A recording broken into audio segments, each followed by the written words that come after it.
ও বাকি এইভাবে মেলেছি কিছুটা জামা কাপড় কটা। প্রচুর বৃষ্টি পড়ছে, ঘাসে সার দেবো বলে সাথী ছাড়ার নামে কোনো খোঁজ নেই, ওই জন্য মনে করছে দাঁড়াবো না, এইভাবেই ভিজতে ভিজতে গিয়ে। আর ছাগলটা এত হারে বাইরে চেঁচাচ্ছিল ধারণার বাইরে। এই দেখুন ভিতরে তার দেখা যাচ্ছে, ইলেকট্রিক কাজ তো ভয়ও লাগছে। এই সুইচটা এইভাবে পিছন থেকে ঠেল দেবো হয়ে যাবে, কিন্তু হচ্ছে না সম্পূর্ণ। বেরো বেরো বেরো বেরো। শুভ সকাল, আপনারা কেমন আছেন? আশা করছি ভালো আছেন। আজকে আমার ঘরে কি হয়েছে দেখুন, এই বোর্ডটা সম্পূর্ণ নষ্ট হয়ে গেছে। এই বোর্ডটাকে ঠিক করতে হবে। তার আগে গিয়ে যে জামা কাপড়গুলা ছিঁড়ে ঘরে মেলা ছিল, ওই কটা কি করতে হবে, ছাদে মেলতে হবে। রোদ উঠেছে আজকে, বাকিটা ওই জামা কাপড়গুলো ছাদে মেলে তারপরে গিয়ে এই বোর্ডটা ঠিক করে তারপরে গিয়ে একটু নদীর ধারে যাব, তারপরে দেখা যাবে কি করা যাবে। আজকের দিনটা হয়তো এই কোলা করতেই চলে যাবে। বাকি জামা কাপড় কটা আগে মেলে নিই, তারপরে এসে বোর্ডটা ঠিক করলেই হবে। গাইস, জামা কাপড় নিয়ে ছাদের উপরে চলে এসেছি। এইবারে কি করতে হবে, জামা কাপড় কটা মেলে দিতে হবে। যেগুলো জামা আছে সেগুলোই দড়িটাতে মেলতে হবে, আর প্যান্টগুলো এই বাঁশটায় মেলতে হবে। বাঁশটা পড়ে গেছে, বাঁশটা তুলে দিতে হবে, তারপরে মেলতে হবে। বাকি জামা কাপড় কটা মেলে নিই আগে। গাইস, জামা কাপড় কটা মেলা হয়ে গেছে, এটা শুকিয়ে গেছে, ওই জন্য এটা সিঁড়িতেই মেলে দেবো। বাকি এইভাবে মেলেছি কিছুটা জামা কাপড় কটা। এইবার নিচে গিয়ে বোর্ডটা ঠিক করে আসবো। গাইস, কাপড় চোপড় কটা মেলে নিচে আসলাম, আর এবার মনে করছি কটা ঘাস কাটতে যাবো, তারপরে এসে বোর্ডটা ঠিক করবো। কারণ ঘাসটা যদি এখন কাটতে না যায়, আকাশের অবস্থা খারাপ, যখন তখন বৃষ্টি আসতে পারে। ওই জন্য ঘাসটা আগে কাটতে যেতে হবে, তারপরে বোর্ডটা ঠিক করা যাবে। বোর্ডটা ঘরে বসেও ঠিক করা যাবে, ওই জন্য ঘাসটা আগে কাটতে যেতে হবে। গাইস, ঘাস কাটার জন্য বাড়ি থেকে বার হয়েছে, আর বৃষ্টি চালু হয়ে গেছে। এই দেখুন প্রচুর বৃষ্টি পড়ছে। ঘাসে সার দেবো বলে সার নিয়ে নিয়েছি, কারণ পানি হয়েছে সকালের দিকে একটু পানি হলো, গতকালকে একটু পানি হয়েছে, সারাদিন পানি হচ্ছে, বুঝতে পেরেছেন? ওই জন্য সারটা দেবো মনে করছি। সার নিয়ে এই বৃষ্টি মাথায় ফেসে গেছে, একদম যা ইচ্ছা তাই অবস্থা। এই দেখুন গাইস, বৃষ্টি ছাড়ার নামে কোনো খোঁজ নেই, ওই জন্য মনে করছি দাঁড়াবো না, এইভাবেই ভিজতে ভিজতে গিয়ে সার দেবো, সার দিয়ে বাড়ি চলে আসবো। এইভাবে ভিজতে ভিজতে যাবো, বুঝতে পেরেছেন? গাইস, ঘাস নিয়ে বাড়ি চলে এসেছি, ঘাসও ভিজে শেষ, সাথে আমও ভিজে শেষ। পানিটা যেই বাড়ি চলে এসেছি পানিও ছেড়ে গেছে। বাকি ঘাসটা কেটে নিই, আর ঘাস কাটার জমির ভিডিও দিতে পারিনি, কারণ প্রচুর হারে বৃষ্টি পড়ছিল, ওই জন্য ফোন বার করে বাড়ি করতে পারিনি গো, ওই জন্য ভারী। গাইস, আমি নেটে আসলাম, আর ছাগলটা এত হারে বাইরে চেঁচাচ্ছিল ধারণার বাইরে, ওই জন্য ছাগলটাকে দুটো খেতে দিলাম। আর দেখুন কীভাবে খাচ্ছে, কত স্পিডে, মনে হচ্ছে যেন কতই না তাড়ায়ের, মনে হচ্ছে যেন সব খাবারকে অন্যজন এসে খেয়ে নেবে। গাইস, বোর্ড ঠিক করার সময় হয়ে গেছে, এইবার বোর্ডটা ঠিক করতে হবে। আর এই দেখুন ভিতরে তার দেখা যাচ্ছে, ইলেকট্রিক কাজ তো ভয়ও লাগছে একটু একটু, বাট ঠিক আছে। প্রথমে চার্জারটা খুলে রেখে দিই এখানটাতে। এটা আমার দাদুর ফোন, নোকিয়া। বাকি গাইস, বোর্ড এই যে আছে এখানটাতে, বোর্ডটা এটাকে খুলতে হবে কি করে সেটাই ভাবছি। এটা খুলে নিই, তারপরে আপনাদেরকে দেখাচ্ছি, ঠিক আছে? প্রথমে এইখান থেকে যেটা জয়েন্ট দেখতে পাচ্ছেন, এইটা খোলা যাবে, তারপরে গিয়ে টেস্টার দিয়ে এটা খুলতে হবে। এবার টেস্টারটা কোথায় আছে সেটা আগে দেখে নিই, তারপরে ওটা খুলবো। টেস্টারটা আশা করছি এর ভেতরে, হ্যাঁ আছে আছে আছে, এই দেখুন পেয়েছি, টেস্টার পেয়েছি। এইবারে এইখানটাতে খুলে আসছে গাইস, দু হাত দিন হলে হবে না, আমি ওটা খুলে নিই আগে, তারপরে আপনাদেরকে দেখাচ্ছি। গাইস, টেস্টারটি একটা সাইড খুলে ফেলেছি, এই দেখুন এই দিকের এই সাইডটা খুলে ফেলেছি টেস্টার দিয়ে। বাকি এটা খুলতে হবে, এইবারটা খুলে গেছে গাইস, রেখে দিতে হবে।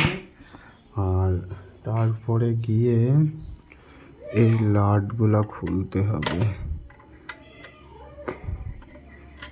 এটা খোলা বাদে মনে হচ্ছে টাইট হচ্ছে, আরও ওপরেরটা খোলাই আছে, হ্যাঁ ওপরেরটা খুলে গেছে। লাটগুলো এখানে রেখে দিই, আর এটা দেখি কি অবস্থা। খুলছে না বরঞ্চ টাইট হচ্ছে মনে হচ্ছে। তবে আমি এটা খুলে নিই, ঠিক আছে, তারপরে আপনাদেরকে দেখাই। বোর্ড খুলে ফেলেছি, বোর্ডটা এইখানটাতে রেখে দিয়েছি আর মেন সুইচটা নেমে দিয়েছি। যার পেছনে যে লাইটটা জ্বলছে ওটা অ্যাকচুয়ালি কি ডিসি এসি লাইন, বুঝতে পেরেছেন, মানে ব্যাটারিতেও চলবে লাইনও চলবে, ওটার ভিতরে ব্যাটারি আছে ওই জন্য ওই লাইটটা জ্বলছে, বুঝতে পেরেছেন। আর বাকি এই জায়গাটায় দেখুন ভেঙে গেছে, এই জায়গাটাকে ঠিক করতে হবে ফেভিকুইক দিয়ে। না মনে করছি আর একটা বোর্ড ঘরে রাখা আছে, এই দেখুন সেম ওই বোর্ড ঘরে রাখা আছে, লাগাবো না এটাতেই কাজ চালাবো সেটাই ভাবছি। দেখি চিন্তা ভাবনা করি এটাতেই কাজ চালিয়ে দিই, কারণ এটা নতুন, ওটা পড়ে আছে বেকার থাক, নতুন জিনিস নষ্ট হবে, হচ্ছে এটা দিয়েই কাজ যদি চলে যে কদিন সে কদিন চালাই। মনে করলাম যে সুইচটা এইভাবে পিছন থেকে ঠেল দেবো হয়ে যাবে, কিন্তু হচ্ছে না, সম্পূর্ণ বোর্ডটা খুলতে হবে, তারগুলো এই ওয়ারিংগুলা, এই ওয়ারিংটা খুলতে হবে, নিচের এই ওয়ারিংটা খুলতে হবে, তারপরে গিয়ে বোর্ডটা চলবে, মানে ঠিক হবে। বাকি এই ওয়ারিংগুলো খুলে দিই, ওয়ারিং করে সুইচ টুইচ যা যেখানে ছিল সব ঠিক করে লাগিয়ে দিয়েছি, আপনাদেরকে একটু দেখাই। এই দেখুন লাগিয়ে দিয়েছি সব সুইচগুলো ঠিকভাবে। এইবারে গিয়ে এটা লাগিয়ে দিতে হবে, তারপরে কাজ কমপ্লিট। এই লাটগুলা ওটা ঢিল হয়ে আছে, ঠিক আছে, ওই জন্য মনে করছি এই লাটগুলো আছে না, এই লাটগুলোতে এই টেপটা দুই এক প্যাচ জড়িয়ে দিলে তাহলে কি হবে, এই লাটটা এর চেয়ে মোটা হয়ে যাবে, তাহলে ওই যে এর সাথে যেটা অ্যাটাচমেন্ট মানে অ্যাটাচ হবে সেটা একটু বেশি বড় গ্যাপ আছে, ওই গ্যাপটার সাথে তাহলে লাটগুলো ভালোভাবে ফিক্স হয়ে যাবে। ওই জন্য মনে করছি টেপটা জড়াবো, তার টেপটা জড়িয়ে নিই, তিনটে লাটেই টেপ জড়াবো গাইস, তিনটে লাটেই এরকমভাবে টেপ জড়িয়ে দিয়েছি। এইবারে এই লাটগুলা দিয়ে বোর্ডটা আটকে দিতে হবে, তা না। আর এই দেখুন ছাগলটা খাওয়া শেষ হয়ে গেছে, আর এই আমার ঘরের এইখানে চলে এসেছে, ছাগলটা বের করে দিই, এই আবার আউট আউট, বেরো বেরো বেরো, বাড়া বদমাইশ। ছাগলটাকে বার করে দিয়েছি, বাকি গাড়িস বোর্ডটা ঠিক হয়ে গেছে। এবারে এর সাথে অ্যাটাচমেন্টটা করে দিই, আর দুটো লাট দিয়েছি, এ একটা আর এ একটা, এখানে একটা দিতে হবে এখানে একটা দিতে হবে, বাট আমি দেবো না, কারণ দুটো লাটেই যথেষ্ট, আর একটা লাট এক্সট্রা হয়ে থাকছে। আমি মনে করছি এই যে লাটটা এক্সট্রা আছে না, এইটা টেপ দিয়ে এটার সাথে আটকিয়ে দেবো যাতে পরে পাওয়া যায়, বুঝতে পেরেছেন, ওই জন্য এটা টেপ দিয়ে আটকে দেবো, তা নাহলে কী হবে, কোথাও যদি পড়ে যায় অন্য জায়গায়, মানে এটা বড় জিনিস, এই বোর্ডটা বড় জিনিস কিন্তু টেপ ওইটা ছোট, ওই জন্য কী করতে হয়, লাটটা ছোটো হচ্ছে যেখানে হেরে যেতে পারে কিন্তু বোর্ডটা হারাবে না সহজে, ওই জন্য বোর্ডটার সাথে লাটটা টেপ দিয়ে আটকিয়ে দেয়। কিছু কমপ্লিট, বোর্ডও লাগানো হয়ে গেছে, বাকি টেপের সাথে এই বোর্ডের সাথে লাটটাও আটকে দিয়েছি, বোর্ডটা যেখানে ছিল সেইখানে রেখে দিয়েই বোর্ড রেখে দিলাম, টেস্টারটা যেখানে ছিল সেখানে রেখে দিতে হবে, রেখে দিয়েছি। এটা ছিল এই ঝুড়িটাতে রেখে দিলাম, ব্যাস গল্প শেষ। এই হাতগুলা ধুয়ে একটু পাড়ার দিকে যাবো, নদীর ধারে এসে বসলাম, আর ওই জায়গাটায়, ঠিক আছে, এই জায়গাটায় উঠতে গিয়ে কি হয়েছে দেখুন, কেটে গেছে, রক্ত বার হচ্ছে এখান থেকে, ভালো করে দেখায় আপনাদেরকে, দেখেছেন কেটে গেছে, কি অবস্থা, জ্বলছে গো, বর্ষার দিন তো, মানে একটু মানে কোনো রকম ঠেকেছে, কেটে গেছে, পাগুলা মানে ভিজে আছে, আর বর্ষার দিনে হাত পাগুলা ভিজেই থাকে, ওই জন্য টুক করে ঠেকেছে, টুক করে কেটে গেছে।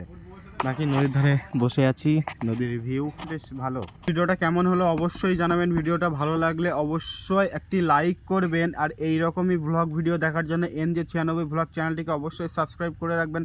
আপনারা ভালো থাকবেন, সুস্থ থাকবেন, দেখা হচ্ছে নতুন কোনো ব্লগ ভিডিওতে, বাই।